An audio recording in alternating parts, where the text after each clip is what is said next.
Hi, hello எல்லோரும் நல்லா இருப்பீங்கன்னு நினைக்கிறேன். நாங்களும் நல்லாயிருக்கோம். ஒரு அட்டகாசமான அடை தோசை, அதுக்கு ஃபேவரட்டான காம்போ தேங்காய் சட்னி எப்படி செய்யலாம்னு பார்க்கலாம் வாங்க. அதுக்கு முன்னாடி என்னோடய சேனலை மறக்காமல் சப்ஸ்கிரைப் பண்ணிவிட்டு பெல் ஐக்கானையும் கிளிக் பண்ணுங்கள். அப்போ தான் நான் அடுத்தடுத்து போடக்கூடிய வீடியோக்கள் எல்லாமே உங்களுக்கு வரும்.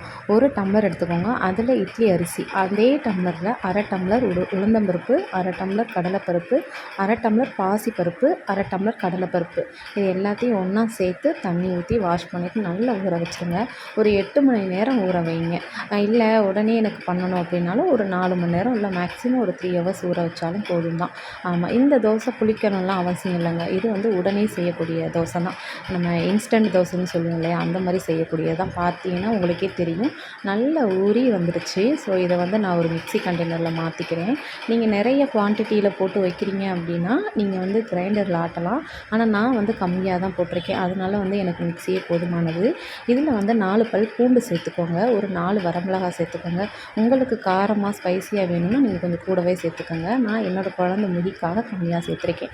அதுக்கப்புறம் ஒரு டேபிள் ஸ்பூன் அளவுக்கு ஜீரகம் சேர்த்துக்கோங்க. ஆமாம், ஜீரகமும் போட்டுக்கலாம், சோம்பும் போட்டுக்கலாம். ஆனால் நான் வந்து ஜீரகம் தான் எப்போவுமே ப்ரிப்பேர் பண்ணுவேன். ஸோ டேஸ்ட்டையும் நல்லாயிருக்கும். தேவையான அளவு தண்ணி ஊற்றிக்கோங்க.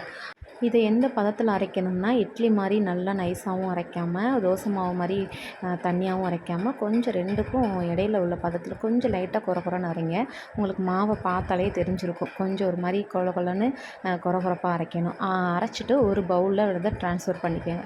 ட்ரான்ஸ்ஃபர் பண்ணிவிட்டு இதில் என்னென்ன போடுறீங்க அப்படின்னா, கொஞ்சோண்டு மஞ்சத்தூள், கொஞ்சோண்டு தேவையான அளவு உப்பு, அதுக்கப்புறம் நறுக்கி வச்சுருந்த வெங்காயங்க. நீங்கள் வந்து ஆயிலில் வதக்கிட்டும் போடலாம், ஆனால் இப்படி பச்சையாகவும் போடலாம். ஆனால் பச்சையாக போட்டோம்னா டேஸ்ட்டு சூப்பராக இருக்கும். ஸோ நான் இன்றைக்கி வந்து பச்சையாக தான் போட்டிருக்கேன். நீங்களும் மறக்காமல் பச்சையாகவே போட்டு பாருங்கள். போட்டு பார்த்துட்டு நல்லா கிண்டி விடுங்க. உங்களுக்கு இல்லை ரொம்ப கட்டியாக இருக்குது அப்படின்னா தண்ணி ஊற்றிக்கோங்க. எனக்குமே ரொம்ப கட்டியாக தான் இருந்துச்சு. அதனால் நான் வந்து தண்ணி தான் மறுபடியும் சேர்த்துருக்கேன். எனக்கு வந்து மஞ்சத்தூளும் பத்தலை. ஸோ நான் மறுபடியும் வந்து மஞ்சத்தூளும் போட்டிருக்கேன். இதனுடைய கலரே எப்படி பார்த்தீங்கன்னா, ஒரு மாதிரி நல்ல எல்லோ கலரில் தெரியும். பார்க்கவே நம்மளுக்கு வந்து அவ்வளோ டெம்ட்டாக இருக்கும், சூப்பராக இருக்கும். ஸோ எல்லாமே நல்லா கலக்கி வச்சுட்டு கொஞ்ச நேரம் ஒரு 5 நிமிஷம் மூடி போட்டு மூடி வெயிட் பண்ணுங்கள். அதுக்கப்புறம் பார்த்திங்கன்னா மாவு நல்லா மிக்சிங் ஆகிருக்கும். ஆமாம், ஒரு தோசைக்கல்லை எடுத்து வச்சுக்கோங்க. அது நல்லா ஹீட் ஆகட்டும். ஹீட் ஆன பிறகு எப்பவும் போல் தாங்க தோசை மாவு எடுத்து எப்பவும் போல் சுற்றி ஊற்றுங்க. இதோடைய கன்சிஸ்டன்சி எப்படின்னா கொஞ்சம் தண்ணியாகவே இருக்கும். நல்லா ரவுண்டாக ஊற்றுங்க. ஊற்றிட்டு கொஞ்சம் சிம்லேயே வச்சுக்கோங்க. வச்சுட்டு இதில் வந்துட்டு ஆயிலை ஊற்றிக்கோங்க. ஆயில் ஊற்றுனீங்கனாலே நல்லா மொறுமொறுன்னு கிறிஸ்பியாக வந்துடும். உங்களுக்கே பார்த்தோன்னே தெரியும். பாருங்கள், உங்களுக்கு லைட் செட்டிங்கில் தெரியுதா என்னன்னு எனக்கு தெரியல. ஆமாம், ஆயில் ஊற்றினோடனே நல்லா கிறிஸ்பியாக வந்துடும்.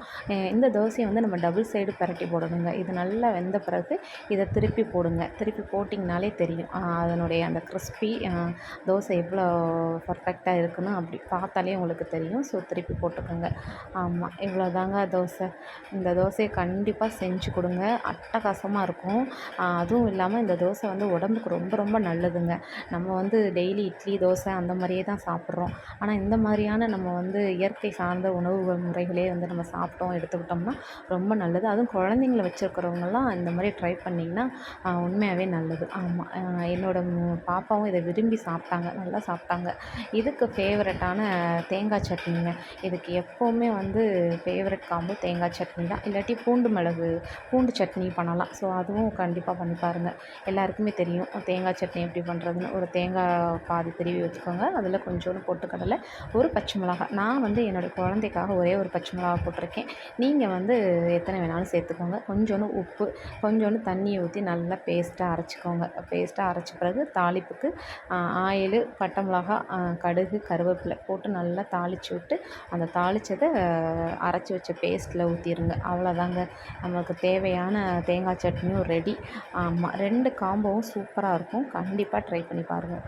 ட்ரை பண்ணி பார்த்துட்டு கண்டிப்பாக உங்களுடைய ஃபீட்பேக்கை சொல்லுங்கள். மறக்காமல் என்னோடய சேனலை சப்ஸ்கிரைப் பண்ணிடுங்க. பெல் ஐக்கானையும் கிளிக் பண்ணுங்கள். என்னுடைய வீடியோவை லாஸ்ட் வரைக்கும் பார்த்ததுக்கு ரொம்ப ரொம்ப நன்றிங்க.